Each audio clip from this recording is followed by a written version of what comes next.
You're laughing because I have this kineo tape on my face. This is ratchet to insert this postscript, but it's kinesiology, and I don't know why I thought it was like short, like kineo tape. Anyways, kinesiology tape.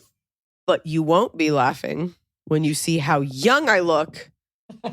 I am a big fan of like natural facelift stuff like gua sha, buccal massages, any sort of muscle manipulation. So I just went for a buccal facial massage. It was called the Lift and Glow, but buccal is like when they go in your mouth and like rub all those muscles and your jaw and your face.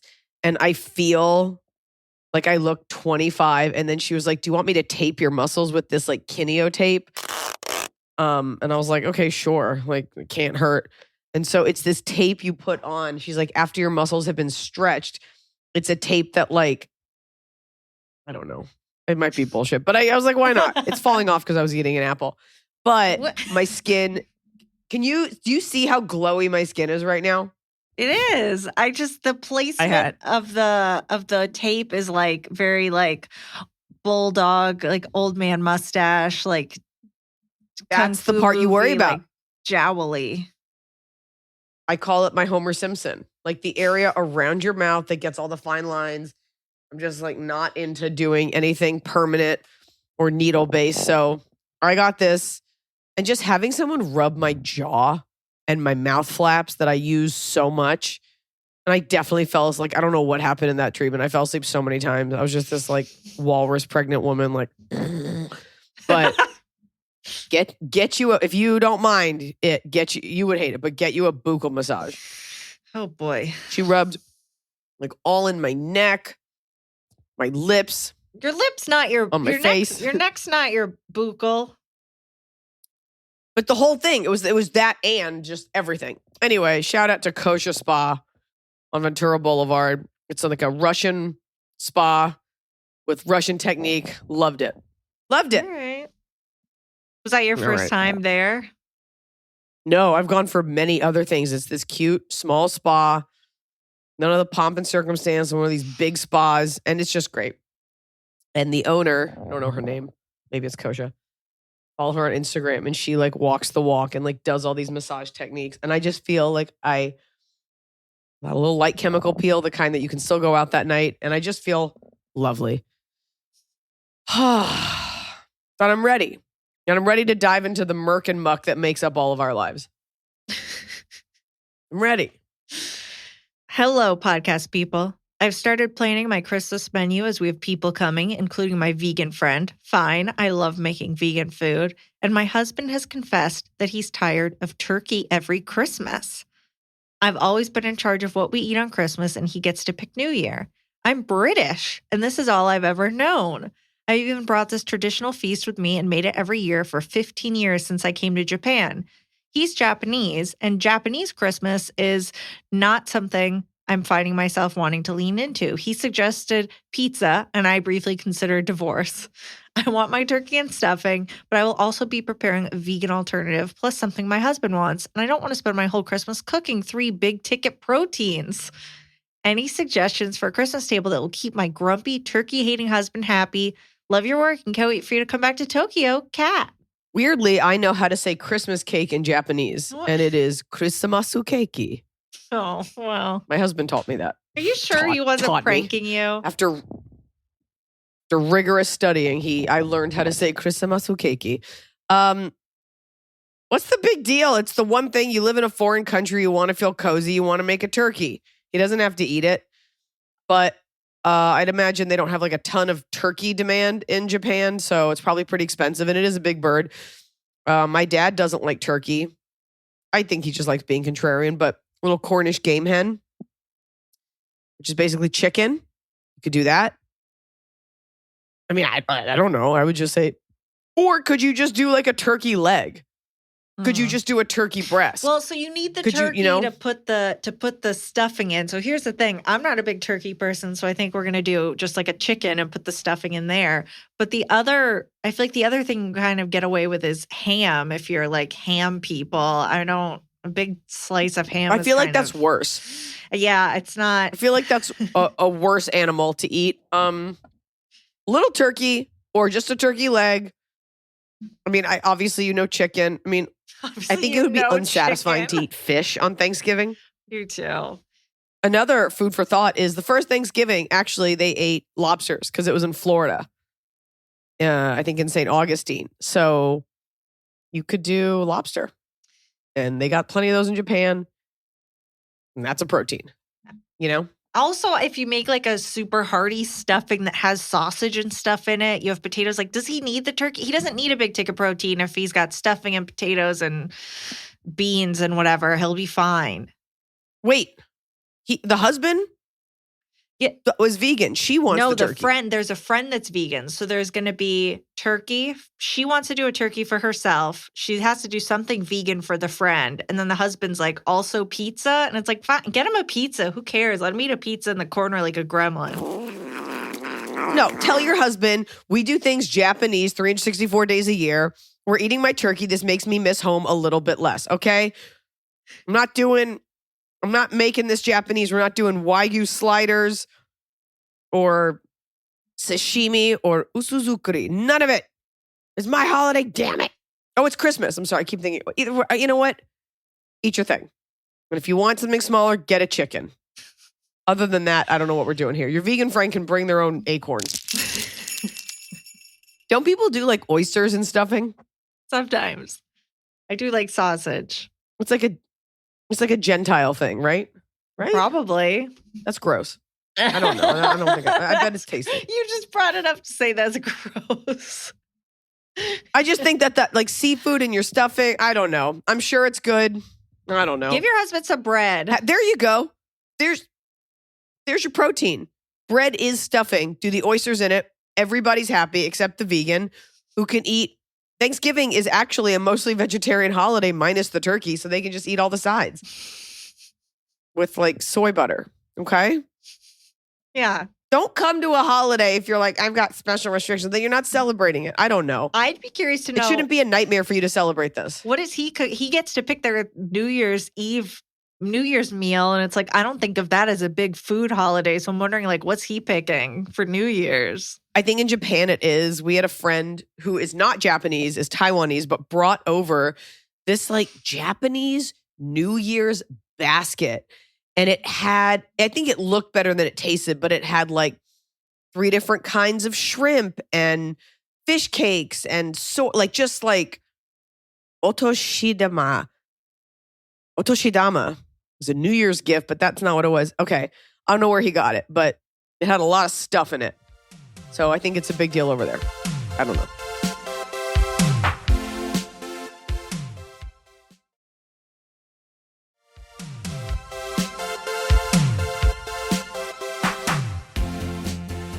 Hi, Liza and crew. I'm a longtime listener that finally has a question of her own.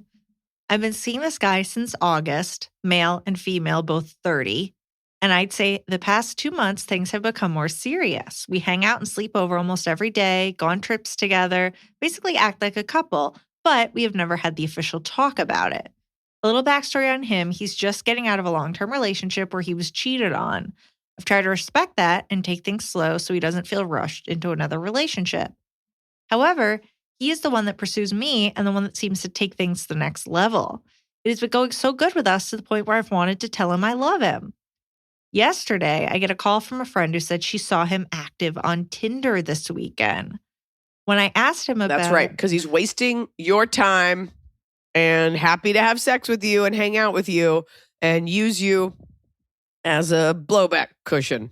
What? As a cushion. Use you as a Band-Aid. Use you as kineo tape. When I asked him about it, he did admit to it, but says he's never met up with anybody from it. I told him it was okay because we'd never discussed being exclusive, but at this point, my feelings are so strong that I need to be exclusive or we'd have to stop hanging out. He said he was really embarrassed and felt shitty for going on the app. He's going to delete it and we can be exclusive, but he wants to do something special for me to ask me to be his girlfriend. He also not long after asked to go to my family Thanksgiving. Last night we spent together, I was feeling good about everything, but now today I'm alone with my thoughts. I'm starting to overthink, feel secure, and down in the dumps. Am I overreacting? Should I just get over this, or do you think it's a red flag? P.S. Saw you in Boston, loved every minute. Thanks in advance. Interesting, because I didn't expect that to be his reaction, because we had a similar question on another episode where the guy's like, well, I don't know, I like you, I'm just not there yet. How long was he in the other relationship? And I only asked that because, like, if he was married, like, did they get together like pre-internet dating? Is he like wide-eyed, fish out of water? It's just as long term. Does that make sense? Yeah, but it's long. He's out of a long term relationship. It's tough. I actually need more context because that seems like he's trying to make amends. He's like, I'm so sorry. I'm so embarrassed. I kind of wasn't thinking about it. You're right. Like maybe you did snap him into it and he wants to do this grand gesture. The other side of it is he did go on a date or two. He's lying to you. I'm not trying to make you paranoid. And he's like trying to buy some time while he's like, well, I got to think of the perfect way to make you my girlfriend. If you really like this guy, he's a little dumb for having done that. Sometimes men do dumb things, but I don't know. Also, like, where is this gesture? Has he already done it? Right. And it's just to be your girlfriend. You're not 15. He's not asking you to marry him. So you don't need it. You're like, I love you. I've loved you. Like, let's get on with this. Yeah. I would say if he doesn't do that within like 48 hours, something's weird here. Well, but he asked to come. It just seems like he's playing dumb. He asked to come to family Thanksgiving. Yeah. I don't know. It might be as simple as it is. It might just be he's like, sorry, I've been out of this for so long. Maybe he took advantage of the fact that you're so great and you guys are having sex and, you know, why buy the cow when the milk is free? And then you snapped him out of it. It also might be too much too fast where you're like, I like you. And he's like, okay, let me do all these things to fix it because I don't want to lose it. I think in this case, only time will tell. Hopefully by the time we've answered this, he's already asked you. He may have just done something really, really, really dumb. I wouldn't write him off. I wouldn't roll around in your thoughts. But I also would not wait that long for this grand gesture. Yeah. I think we're all overthinking it. I think so too.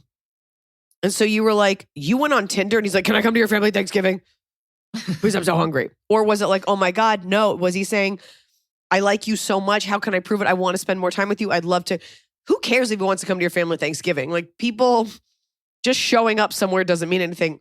The other version is he's like, let me show you how much I like you by doing this while I still do something else. I don't know. I got to be honest. How long were you guys hanging out? I've like changed halfway through this, my opinion. Since like August, and it started to get more serious in the last couple months. That is the last couple months. August, September, October, November. That's 4 months. There only have been the last couple months. That's a while. And you're both 30? Mm-hmm. I don't know. Seeing each other every day. And he was like, I'll just go on this dating app. I don't know.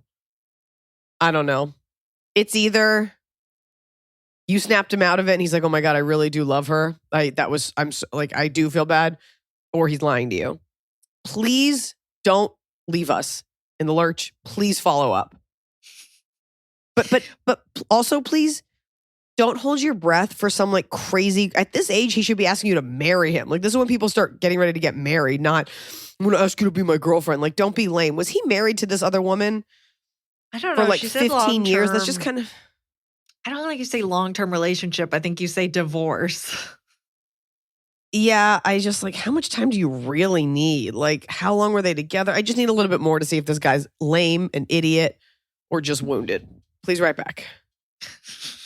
But don't overthink it. I think we're overthinking it. You're overthinking it. Just see what happens. It's fine.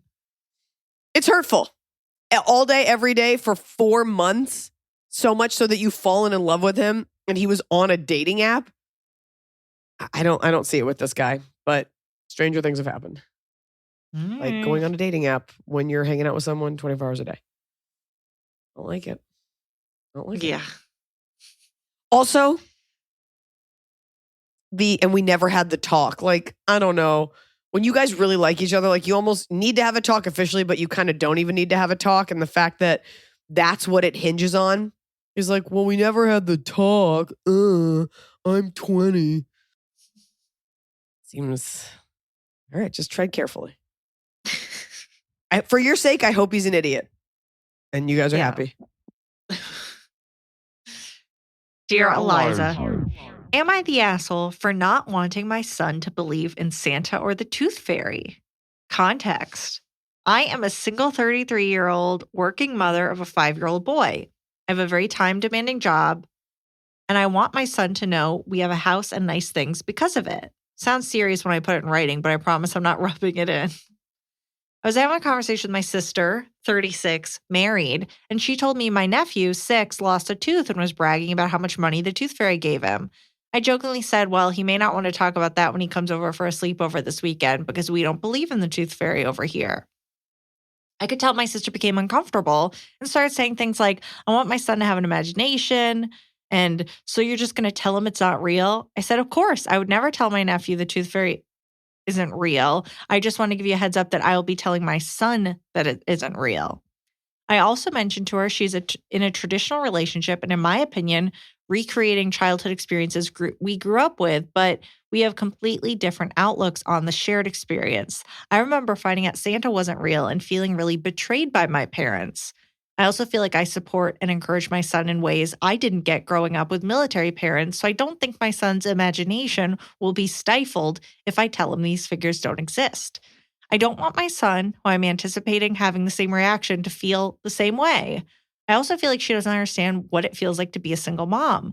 I already get shamed for working so much, but now Santa and the Tooth Fairy are supposed to get credit. I hope this is enough context. I tried typing this in my Emily voice. Congrats on your baby boy. Please bring back the Hot Scotty song more often. Much love, Jessica.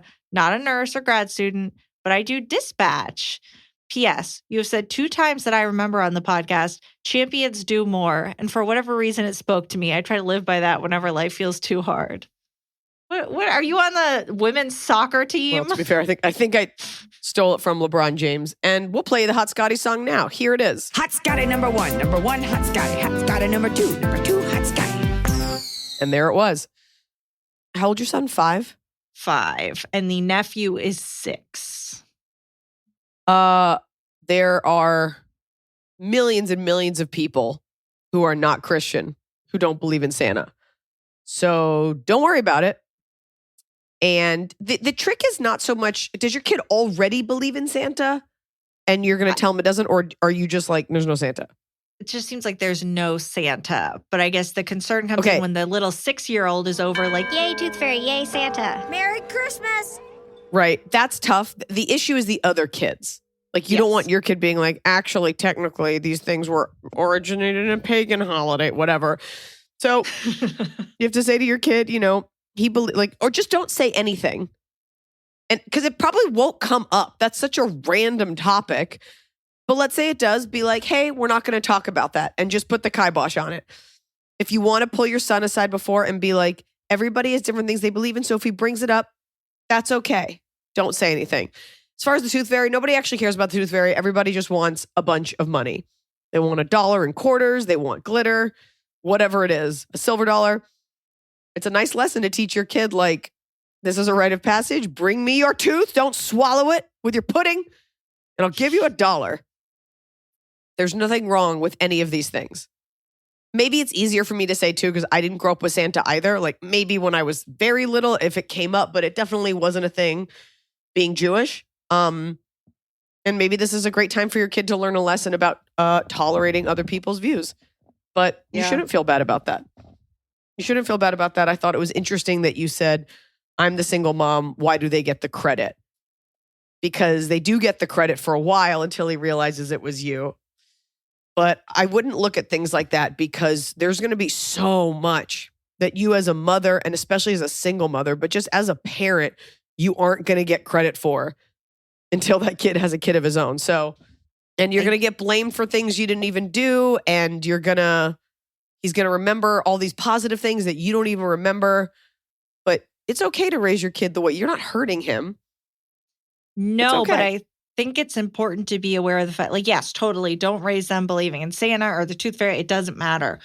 But and you don't even have to have a reason for not doing that. But the letter very much comes across as the thing about them getting credit and like there's a little bit of a chip on your shoulder in the writing of this letter. Oh, yeah. About it. And it's like 100%. you felt so betrayed by your parents that you didn't recover, and your sister's like, what? I don't care. It's fine. So there is a lot of your own emotion in that, and that's fine. That's totally fine. But I would just be aware of that it's like, you don't want your kid to believe in Santa because you don't want to feel betrayed, or because you don't want Santa to get the credit. Like, it feels like it's coming back to you, which again, it's like, how else are you supposed to parent? But you're frustrated. Yeah. Nobody loves being a single parent. I don't know if you're a single parent by choice or circumstantial.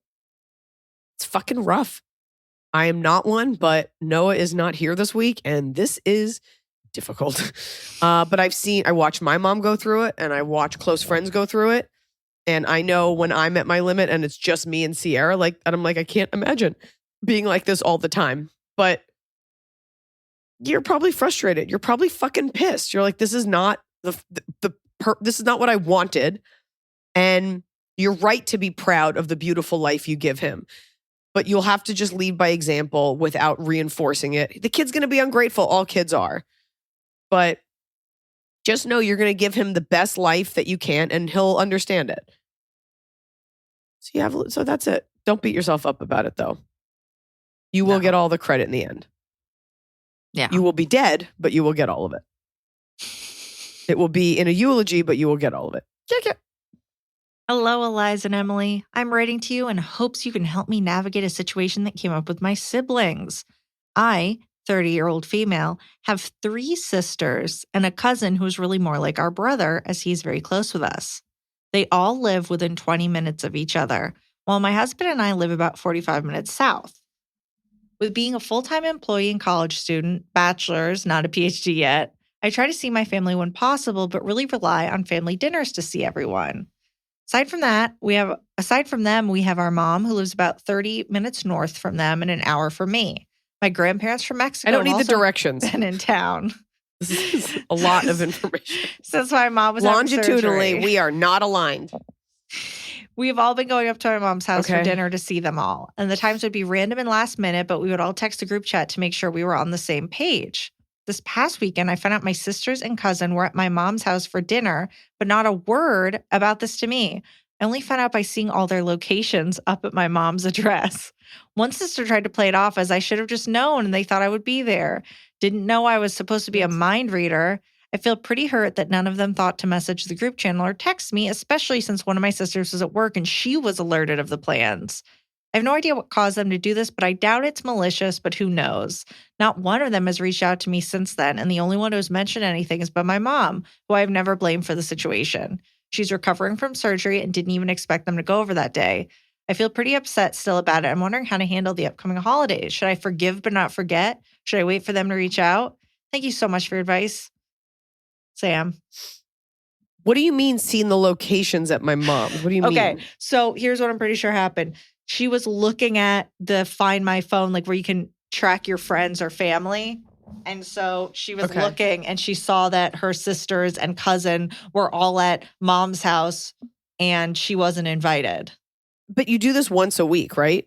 Well, they said it's kind of last minute because the mom just got surgery. The grandparents are there taking care of her. So they've been doing like last minute stuff. And she lives further away. So she's like, hey, if you give me a heads up, I will be there. Just let me know. And they all just met up and didn't tell her. I mean, I don't know. Are you the eldest? Are you the hottest? Like, is there a thing? Like, has there ever been a chip? You said you guys are close. Like, I don't know the history, and I don't know. 4 sisters too. That's tough. Right. I don't know the dynamic. I mean, you usually don't meet 4 sisters who are like best friends, but let's say it's all normal. You know, it's tough because your feelings are hurt, but they're going to be like, this isn't about you. Mom had surgery. We all just went. You live too far. Sorry, we don't remember it. I would just, because you would like to be heard, because your feelings were hurt, right before the holiday, I would just gather the 4 of them and be like, hey, you guys, I don't think anyone did it on purpose. I just want to let you know that if you guys are going to get together, like, please always text me. I will, and I'll make it, you know, especially just come from a place of like, I want to be there too. It wasn't about me. You guys were probably all busy trying to be there for mom. And I love that. And you probably think I'm too far away, but I'll always be there. So, you know, and then it's like, well, it's not our responsibility. It's like, well, it has to be someone's. Otherwise, how am I going to know? But there's a way to say it softly and not make it about you.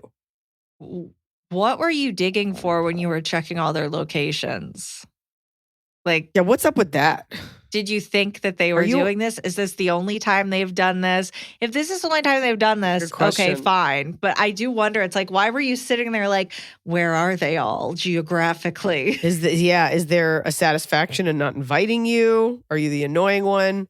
If there's all that, we don't have that context, but it could have just been no one texted you because everyone thought the other person would. And then, oh, can you go pick this up? And oh, I'm busy. It's a little weird because it's like, well, obviously you're always there because you're the fourth sister. But if it's a freak thing, like a one-off, then just let it be that. Yeah, but if you have one that you're closer to, just be like, hey, Susan, like next time you guys get together, can you shoot me a text? Thank you. Yeah, don't leave, like drop like little passive-aggressive messages the whole dinner. Like, can someone pass the gravy or do you guys want to pass it to each other and not give it to me ever?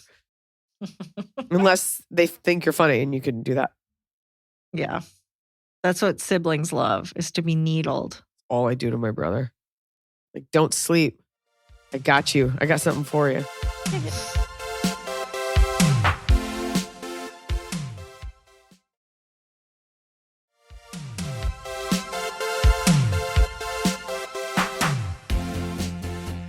Hello, all. A longtime Iliza fan and fan of the pod since day one. I have had the pleasure of having a few questions answered. Oh my God. But please answer this one. Okay, I guess. I'm trapped now. That's you, Emily. That's all on you. I know.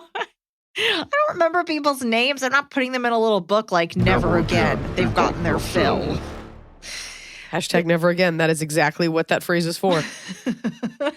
This one is wedding related, and I feel as though Iliza is the only one who can truly help me. I, 27 female, just got married to my husband, 27 male, in October. We've been together for 8 years, and our ceremony and reception were exactly what we wanted. While the day of was everything I wanted it to be, I struggled with planning. I never planned on hiring a wedding planner. I foolishly thought I could handle it and didn't feel like paying for one. Fortunately, a few of our vendors ended up being really difficult to work with.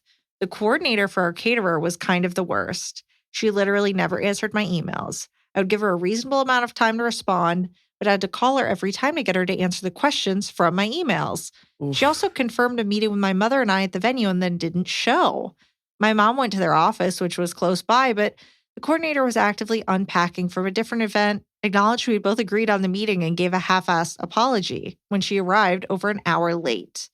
My mom had taken time off from work to come to this meeting, and I felt so disrespected considering my family was giving them so much money. The seamstress doing alterations for my dress also blew me off for my final fitting, again after we had both agreed upon the date and time. The shop was not especially close to my house, and I was furious. I promise I am in no way a bridezilla. These vendors were all being paid lots of money, and it felt horrible to be blown off. I know they work a ton of weddings a year, so it's just another job, but it made me feel like I didn't deserve my wedding. I struggle with my self-worth and confidence, so when these incidents happened, the voice inside of me was telling me this was a treatment I deserved when planning what was supposed to be my special day. I acknowledge that's on me, and it's something I need to work on. Above all, I keep hearing Eliza's golden advice of, you show people how to treat you. When these vendors blew me off, my mom stepped in and offered to help. Her version of helping was to be disgustingly nice to the vendors. Her reason being, she didn't want them to get angry and ruin my dress, the food, etc. I understand it, but it was upsetting to me because it felt like there was nothing wrong with these individuals blowing me off. Ultimately, the wedding was wonderful, and the catering staff were all fantastic. As for my dress, it had a bustle and a hem, and we were able to fix the rest of the seamstress's hack job with some pins. I just can't help but think that by glossing over this, I'm allowing myself to get treated this way. Not that I feel there needs to be consequences, but I'm torn between trying to let things go and also trying to say that I deserve more and won't tolerate it. Not only now, but in all aspects of my life. Iliza, how do I take your mantra and really apply it? I contemplated leaving bad reviews, but again, the actual wedding was lovely, so there's part of me that would feel bad. Is it not that serious? Should I let it go?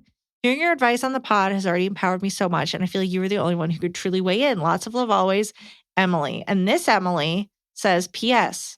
to me, Emily, I'm the one with the cat. Moira, who looks a lot like Gracie, and our girls both passed around the same time. Then we both got sibling kitties around the same time as well.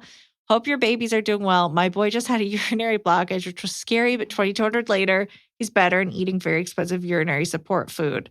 We just can't catch a break with these cats, LOL. So this person is me in another state. This is my... In another life. Yeah. If you do know that this mantra of like, I got this because this is what I deserve is something you need to work on, then this is when you do that work. Not in the future, not the next time something happens. This is when you do that work. So let's break this down. First of all, people who are in the wedding industry, I mean, everybody's overworked. Everybody has a complaint. But the outcome you wanted was a beautiful wedding. You were going to be stressed and have issues regardless. There's always something. Whether it's a caterer who bakes your cake and they put a layer of fucking chocolate in it when you ask them not to. Your wedding coordinator wouldn't have handled the seamstress. A wedding planner wouldn't have handled the seamstress. It's tough because in a perfect world, you really only get a crack at this once and none of us know what we're doing going into it.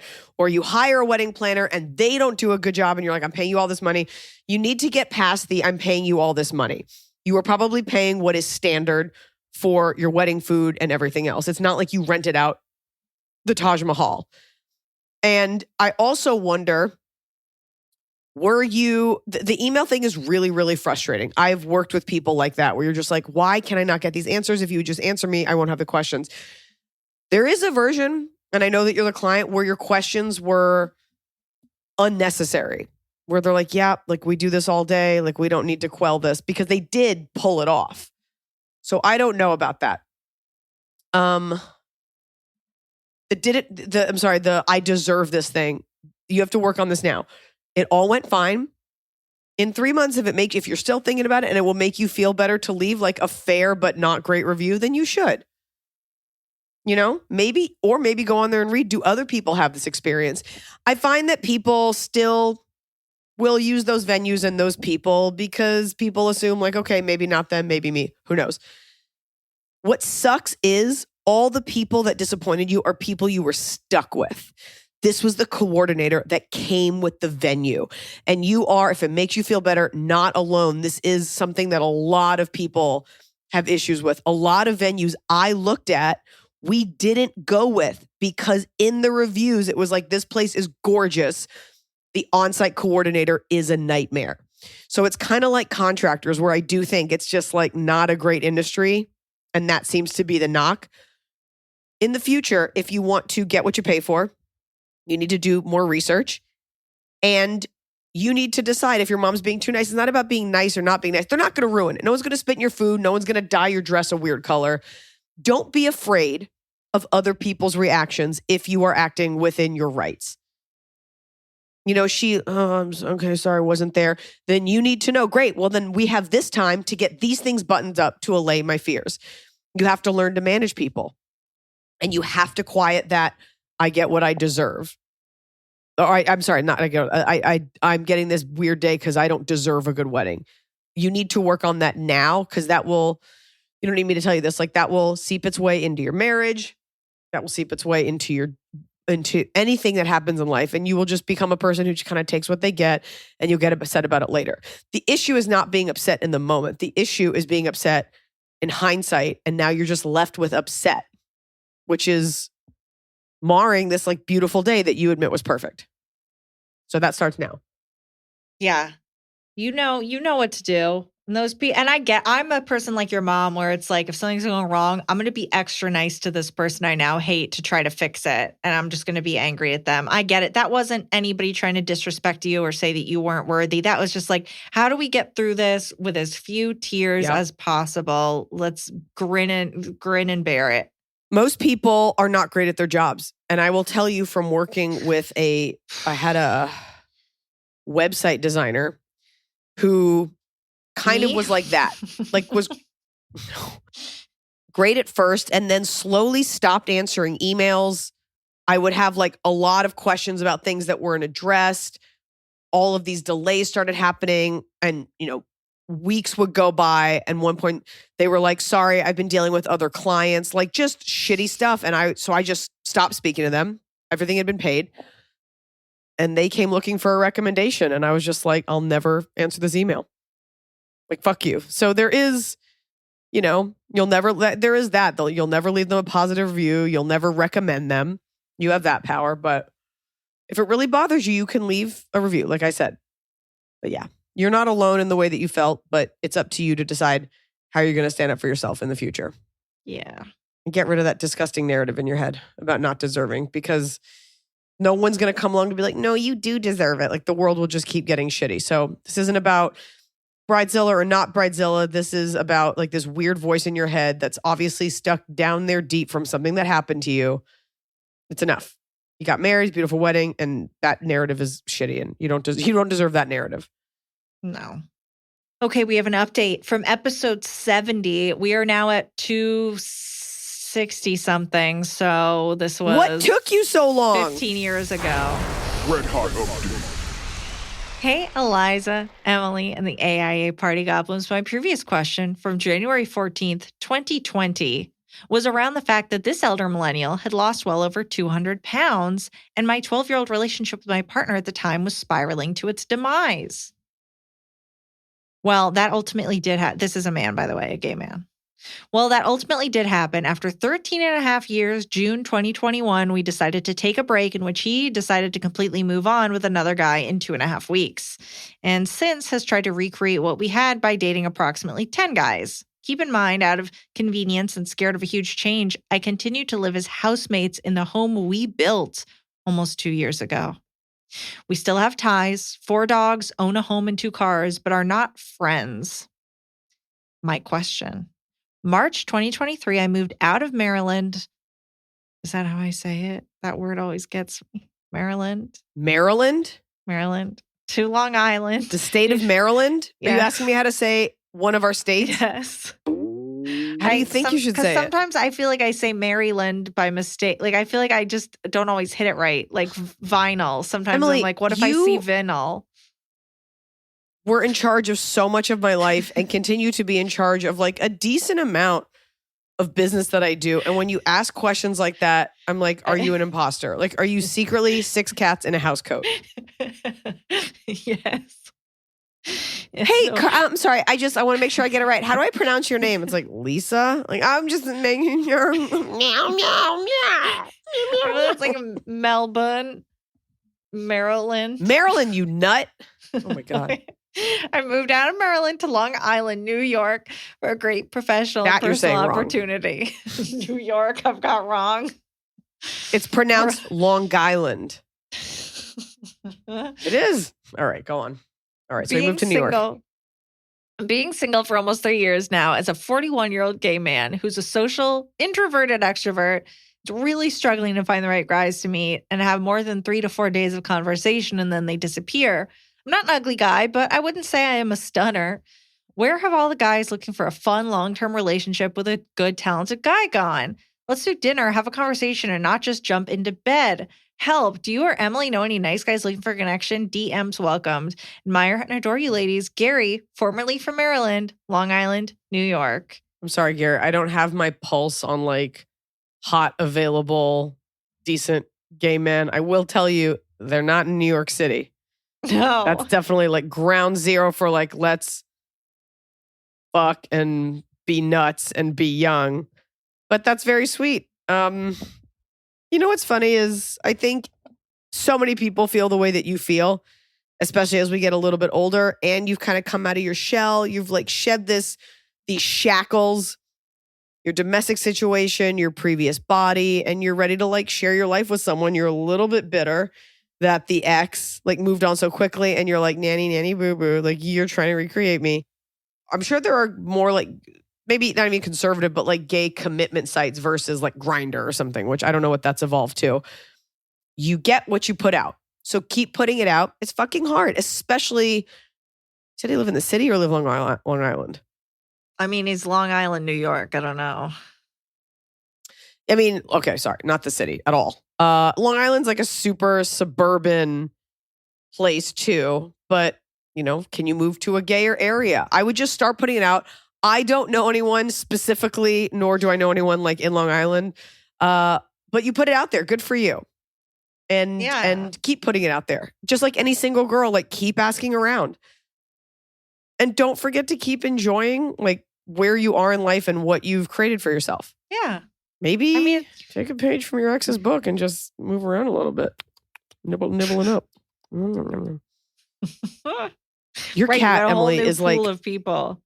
What? the neediest thing. It's always right in your face. This cat, I'm always looking at your cat's asshole. I know. Sometimes I try to cover it. It's when I'm in meetings. It's when I start talking on a microphone. So if I'm in a meeting, like leading a meeting, or I'm recording with you, he's suddenly all over me. The rest of the day, he's passed out in a corner.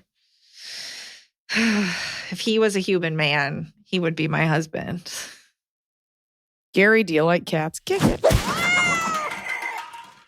Hi, AIA crew. Love the podcast and congrats on the baby boy. I've been very fortunate that you have answered 2 of my questions before. I'm sorry. I'm letting these people get through. Here's the thing. The people that have gotten through before know that they can't write me a question that's 8 pages long. Some of your questions, take it out of the email that you wrote it in, put it in a Word document. And if it's 15 pages, I can't read it.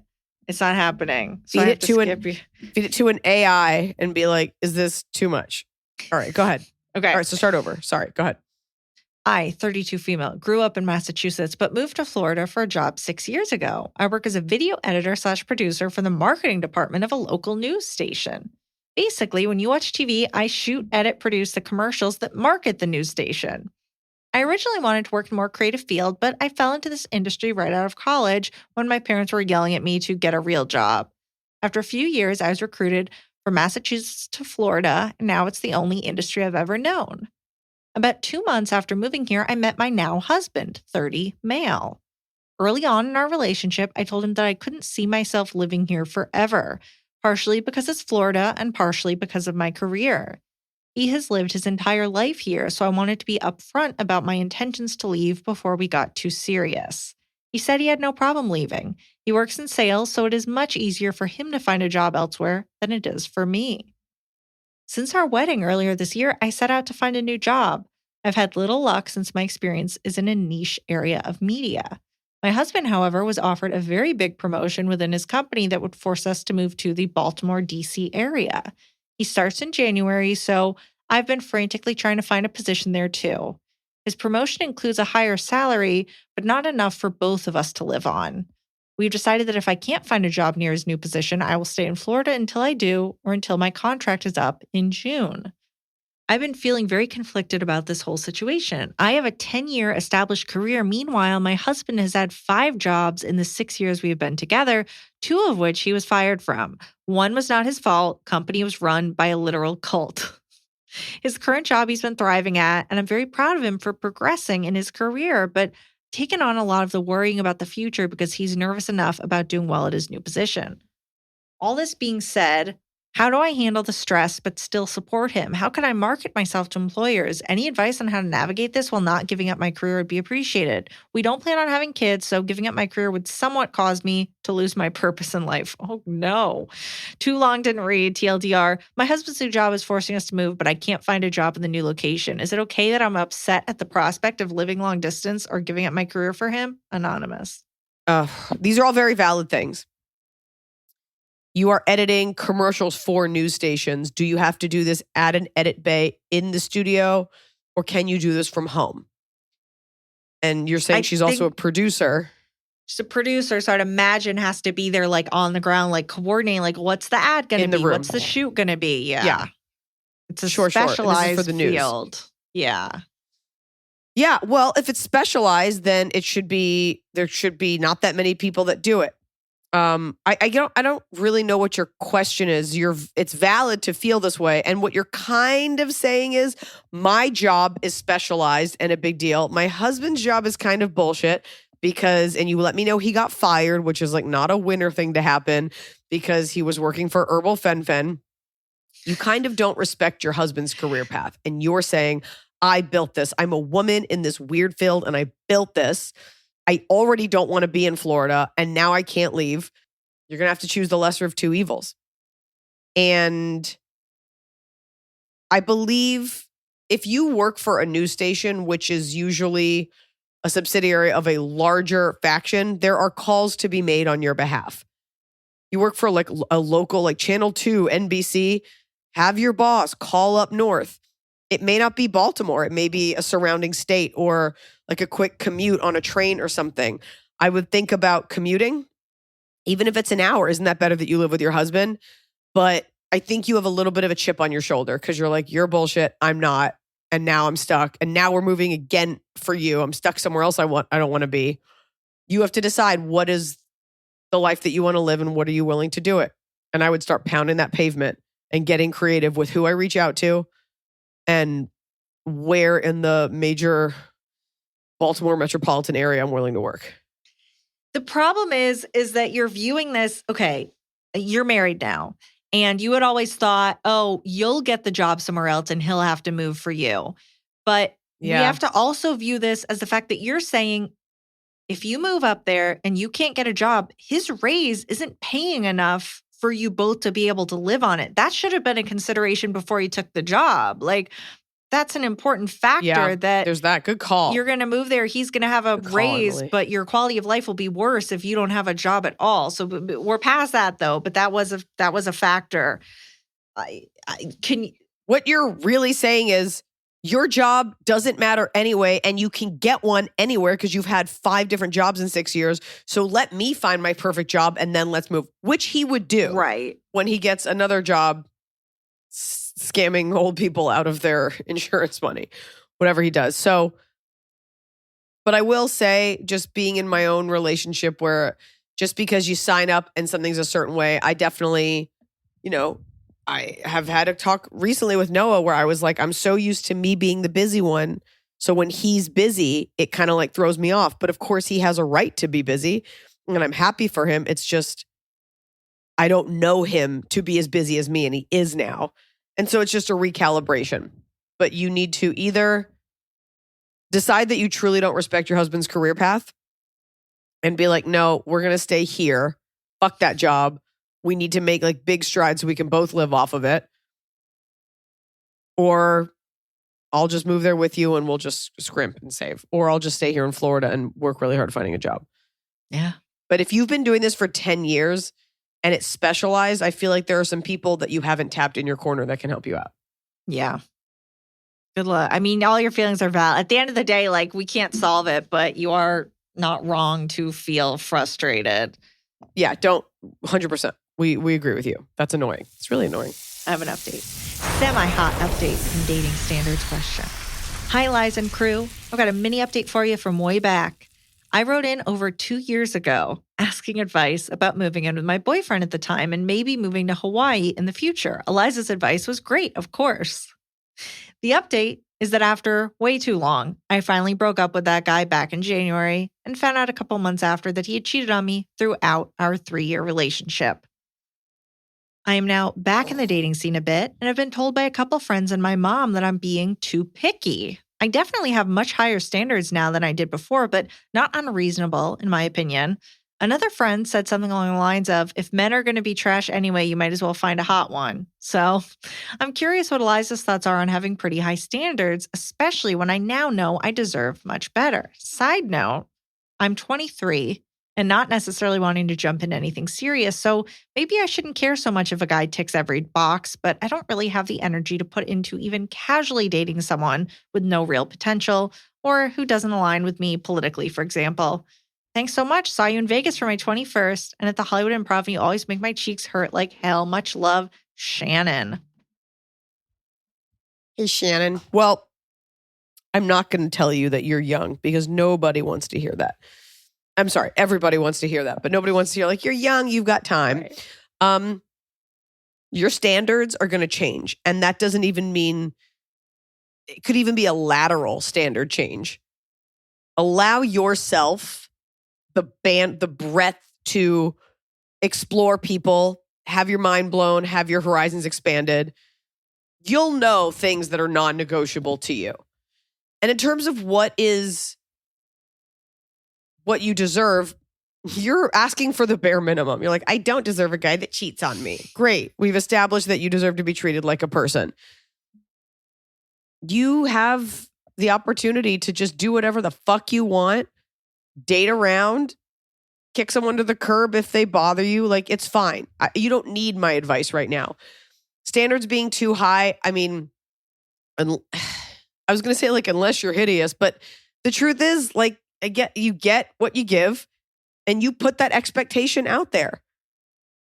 I'd be interested to know what they mean by standards too high. Are you saying, like, he's got to be 8 feet tall and make at least 10 figures? Or what do they mean by that? And also, it's always important to consider the source. What kind of relationships do those women have? Is it someone who's always been with men who mistreat her and your mom's like, your standards are too high? I don't love that. There are women in their late 30s who meet perfect men because, like, you're just like, here's what I want.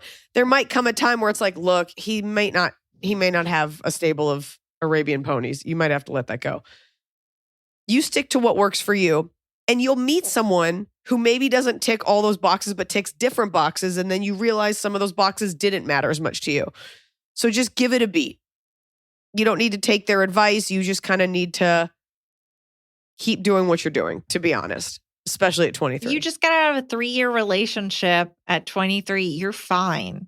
Like, don't worry about it. And don't underestimate the fact that you're hurt. You moved for someone because you love them and they betrayed you.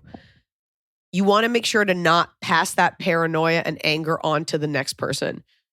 You want that clean slate. And I'm saying it to you. You might be like, yeah, it's fine. I don't care.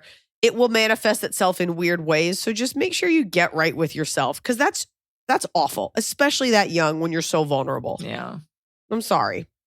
Aloha. Top of the cob. It's the top of the cob. We're doing it right every day. You just take a bite. Top of the cob. Trap of the crap. My top of the cob is when we were in New Zealand for a month and we were in Christchurch. We went to this beautiful, adorable town called Littleton, and we stopped into a tchotchke shop, and I bought a candle by a company called Amberjack, and the fragrance was smoked lavender. And I only recently burned it, and it smells so incredible. Oh. I have not had a reaction to a candle like this since I was in my mid-20s burning like cookies scented candles and like Christmas candles.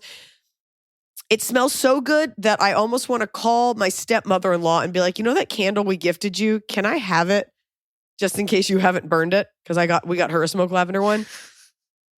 And so shout out to Amberjack. I DM'd them and I was like, I was trying to buy some candles on your website. You guys only ship within New Zealand, Australia. And because they're Kiwis, they're like, oh, we can accommodate. You just have to like pay for it. And I was like, great. Yeah. But I'm going to load up. I'm going to load up on that smoked lavender. And I went online to be like, is this a fragrance I can get? It's not like a widely made fragrance. And I don't want to buy a facsimile of, and it's not going to be the same. That's exciting. So it's nice smell. And I thought I was done with smells after having my baby. I like don't wear perfume. I seldom burn candles, but I do love my, it's fall motherfucker candle. That's delicious. I just don't own one because we're always selling them at shows, but I should steal one for my own merch. Yeah, I think you can take one. Shout out to Dev Candle Co. for my pumpkin everything. It's fall motherfucker candle. And Amberjack for their smoked lavender. 2 very different vibes. Yeah. You go. My top of the cob is I love when a crime is happening on the neighborhood Facebook group. I love when they're like, I saw a suspicious person. I'm like, ooh, an exciting thing is happening in the neighborhood. I'm going to go peer out the window. I enjoy. Now, if it ever affects me, I'll be devastated. But today somebody was posting like, oh, this neighbor saw someone walking in their backyard, a strange man. And on Halloween, they were like, oh, I think one of the kids has a weapon. He's a teen. He threw all the animatronics around. And I was like, good. I hope those kids come here. I'm ready. Like, there's something exciting when it's not actually going to affect me. Oh, yeah. Everyone here is like elderly, so I'm sure that the person they saw was like trying to get their dog or something. You know what I mean? And they're like, oh, an intruder. Yeah. Talking about popping popcorn, looking at the comment section, watching drama, going on that Ring app and seeing people reporting me. Yeah. Yeah. Fan top. Fan top. This one's for the ladies. That moment when you realize you successfully did the subconscious work to rewire the feminine urge to acquiesce to a man's expectations. I recently caught myself saying, thank you for the apology. I'm just trying to read my book right now, though. Bye, to a man whose half-assed apology was not sufficient. Instead of feeling compelled to forgive him, felt powerful. It ain't much, but it's honest work. I'm Sage. You can say my name. Love the pod. Best wishes to the whole team. Hot Scotty, Tree Frog, Snow Peach, etc. LOL. It does sound like you said it to your husband. Unless somebody was like hitting on you at a beach. Like, is that a beach read? You're like, I'm trying to read my book. Thank you for the apology. But Get away good from for me. you. Because it's uncomfortable, but it's like the more you do it, like the more you like I struggle with like not doing smiley face emojis when I'm texting. Oh, I'm bad at that. But that has less to do with me wanting to be nice and more to do with me assuming whoever's reading it is an idiot. And if I don't make it clear, like, here's your cookie, then they're going to lose their minds. Like the amount of managing dumb emotions you have to do. But good for you. Right.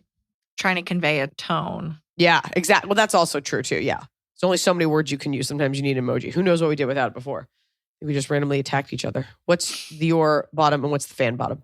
My bottom is when you spend more time fretting over doing something than doing it. It happens to me a bit, but most recently, like we have to re-enroll in health insurance for next year. So I'm like, I have to read I have to do this. I have to figure out. And I'm like, I logged in. I'm like, I have to compare these. And then it took me 5 minutes to be like, oh, yep, this one. Enrolled, boom, ready for next year. But those like maintenance things, like calling into a doctor, making an appointment where you're like, oh, I have to do that. Just do it. Then it's done. Nothing to fear but fear itself.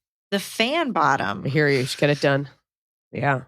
Fan bottom is literally all the videos, reels, etc., where women do the stupid nail tap showing off an item. Just hold it up. Love you guys in the pod. Lauren. Oh, yeah. Because people like get rock hard for ASMR. And now I think people do it and they don't even realize it. And they're like, well, just in case you get off on this, click, click, click.